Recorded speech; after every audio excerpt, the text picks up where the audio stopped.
Bakso Cak Tar.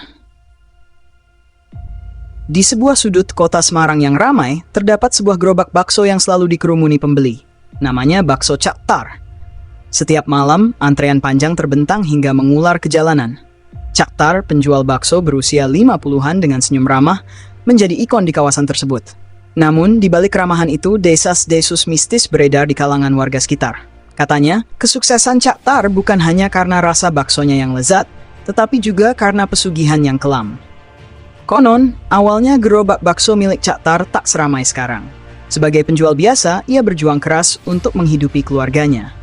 Hingga suatu malam, dalam keputusasaan, ia bertemu dengan seorang dukun tua di pasar malam.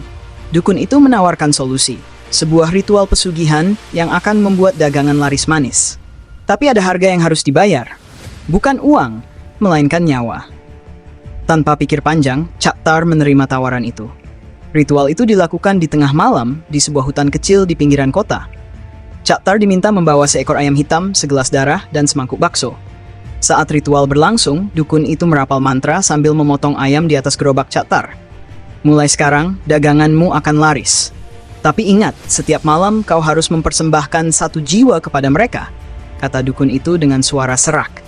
Sejak malam itu, hidup Cak Tar berubah. Gerobaknya mendadak menjadi primadona, dan ia mulai dikenal sebagai penjual bakso paling laris di Semarang.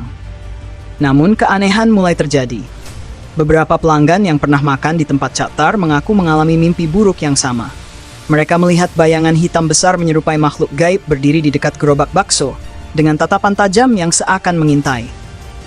Bahkan, beberapa orang mengaku mendengar suara lirih memanggil nama mereka di sela-sela hiruk-pikuk gerobak Cak Tar.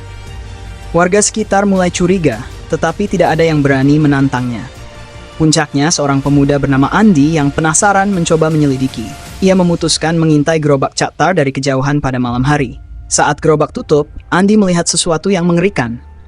Cak Tar membuang sisa-sisa bakso ke selokan, tetapi anehnya, dari dalam selokan muncul sosok bayangan besar yang menyerupai ular hitam raksasa.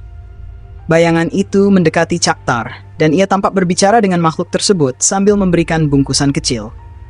Andi yang ketakutan segera berlari menjauh. Kabar tentang temuan Andi menyebar dengan cepat, dan warga mulai menjauhi gerobak Cak Tar.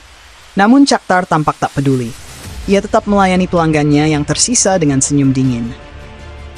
Hingga suatu malam, gerobak Cak Tar ditemukan terbalik di tengah jalan, tanpa jejak pemiliknya. Anehnya, tak ada yang berani mendekati gerobak itu, karena di bawahnya terlihat jejak kaki besar yang bukan milik manusia.